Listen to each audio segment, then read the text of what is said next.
एक बार की बात है, दुर्योधन ने अपने दूतों द्वारा भगवान कृष्ण यहाँ निमंत्रण भिजवाया और कहलवाया कि हे देवकी नंदन, हे वासुदेव नंदन, आपका भोजन कल दुर्योधन यहाँ होगा,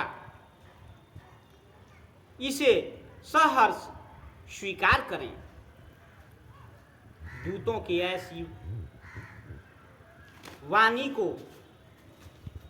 सुनकर प्रभु श्री कृष्ण बड़े ही विस्मय में पड़ गए और मन ही मन चिंतन करने लगे कि जरूर इसमें दुर्योधन की कोई न कोई चाल अवश्य होगी। कल होकर देवकी नंदन श्री वासुदेव नंदन कृष्ण भगवान दुर्योधन यहाँ भोजन न करके बगल में विदुर जी यहाँ साग और रोटी ग्रहण किया। इस बात को देखते हुए सुनते हुए दुर्योधन बहुत दुखित हुआ और उन्होंने भगवान कृष्ण से सवाल किया कि हे प्रभु, मैंने आपको निमंत्रण भिजवाया था, आपके लिए 56 भोग और 3600 व्यंजन अपने रसोइयों द्वारा निर्माण करवाया था। आपके रास्ते में जगह जगह सुगंधित पुष्पों की वर्षा हमने कराई थी, फिर भी आप हमारे यहाँ भोजन न करके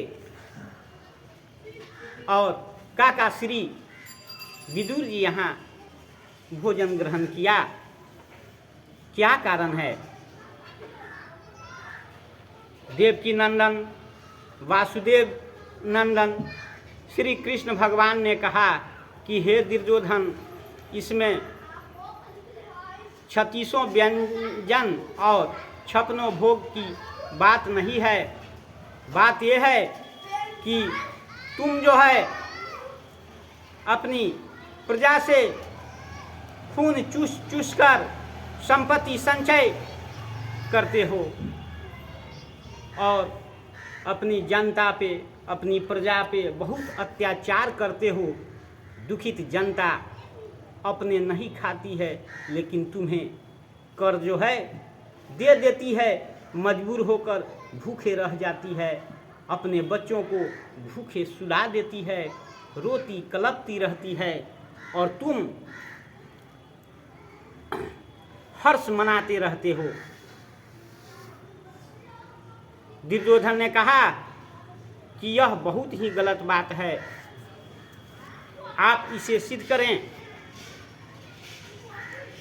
कृष्ण भगवान ने कहा कि हे दुर्योधन, ठीक है, तुम अपने यहाँ का भोजन मंगाओ और मैं विदुर जी यहाँ का भोजन मंगवाता हूँ, देखो किसमें क्या है।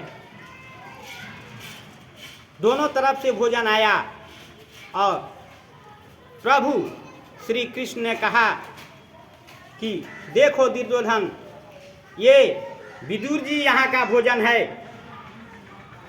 उनके यहाँ का रोटी और साग है, जिससे देखो ये दूध ही दूध निकल रहा है, और ये देखो ये तुम्हारे यहाँ का 56 भोग और 3600 व्यंजन है, जिससे खून की बू आ रही है, खून ही खून निकल रहा है, क्योंकि ये प्रजा का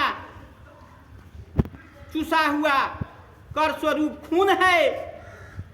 इससे बहुत मुझे दुख हुआ, इसलिए मैंने तुम्हारे यहाँ भोजन न करके खून पसीने और मेहनत की कमाई से अर्जित किए हुए भोजन को मैंने विदुर जी यहाँ ग्रहण किया।